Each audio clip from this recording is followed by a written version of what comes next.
వాళ్ళు మన తూకళ్ళు అంటే వాళ్ళకి తల్లిదండ్రులు లేరు, వాళ్ళను అంటే వాళ్ళు చాలా అనాథ పిల్లలు అన్నట్టు. వారిని కూడా మేము కొంచెం ఈనాడు ద్వారా వాళ్ళను అంటే ఒక మెయిన్ పేపర్లు వచ్చేటట్టు మా సంస్థ ద్వారా తెలియజేసినాం.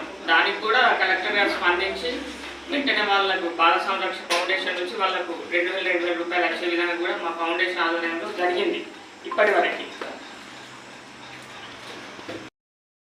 ఆయన ఒక ఆలోచనతో ముందుకెళ్తున్నా. మరి ఈరోజు ఆయన జన్మదిన సందర్భంగా ఈరోజు అవార్డు తీసుకున్నటువంటి కవుల కళాకారులకు ప్రతి ఒక్కరికి శుభాకాంక్షలు తెలియజేస్తూ, మరియు ఈ కార్యక్రమాన్ని ఉద్దేశించి మన ప్రముఖ సినీ గేయ రచయిత బండి సత్యం గారు ఇప్పటివరకు చాలా పాటలు రాసిండు. మన ఇప్పుడు రీసెంట్గా రాసింది రాము సట్టు నోడిదిరా పిల్లలు అనే సాంగ్ మంగ్లీ వాడింది. అది చాలా ఇప్పటి వరకు వ్యూస్ కూడా చాలా వచ్చినాయి. మరి ఈ యొక్క కార్యక్రమాన్ని ఉద్దేశించి సత్యమన్నని మాట్లాడవచ్చు.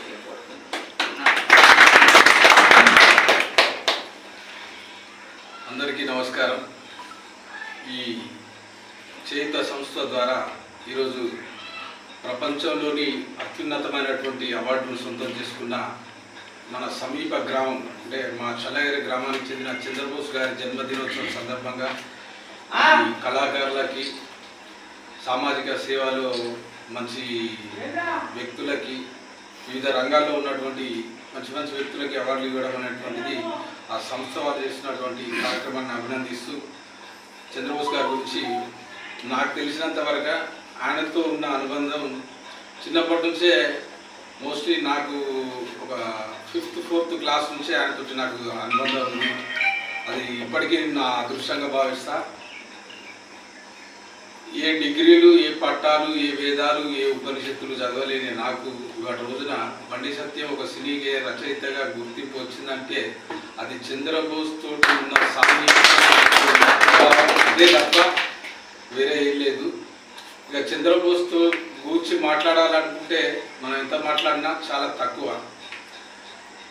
1994-95లో మొదలైన తాజ్మహల్లోని మంచుకుండలో నా చంద్రమా పాటతో మొదలైన ఆయన ప్రస్థానం ఇప్పుడు త్వరలో రాబోతున్న పుష్ప 2 వరకు దాదాపు 3,400 పైచిలుకు పాటలు రాసినటువంటి ఆయన సినీ ప్రస్థానం అంటే 30 సంవత్సరాలుగా ఒక ఉద్దండులు, ఒక వేటూరి సీతారామ శాస్త్రి, ఒక సిరివెన్నెల సీతారామ శాస్త్రి, ఒక వేటూరి సుందరరామూర్తి, ఒక సామవేదం షణ్ముఖ శర్మ, ఒక డాక్టర్ సినారే, ఇలాంటి ఎంతో మంది ఉద్దండులు సినిమా ఇండస్ట్రీ చెన్నైలో ఉన్నప్పుడు అడుగుపెట్టిన తనకి అంటే సామాన్య వ్యక్తులకి ఎలాంటి ఆస్కారం లేనటువంటి ఆ ఫీల్డ్ అంటే పాట రాయాలంటే మ్యాక్సిమము బ్రాహ్మణులే ఎక్కువ లిరిసిస్టులు ఉండేది.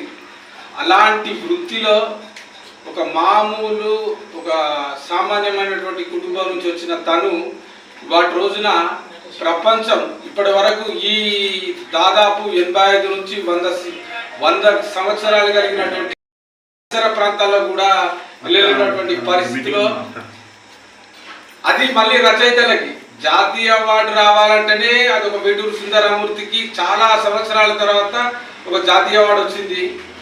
అలాంటి ఒక పాటల రచయిత ఒక ఆస్కారు ఫంక్షన్లో షేక్ చేసినటువంటి పాట రచించిన వ్యక్తి మన చంద్రబోసు మనకు దగ్గర వ్యక్తి కావడం మనందరం చాలా గర్వించదగ్గ విషయం.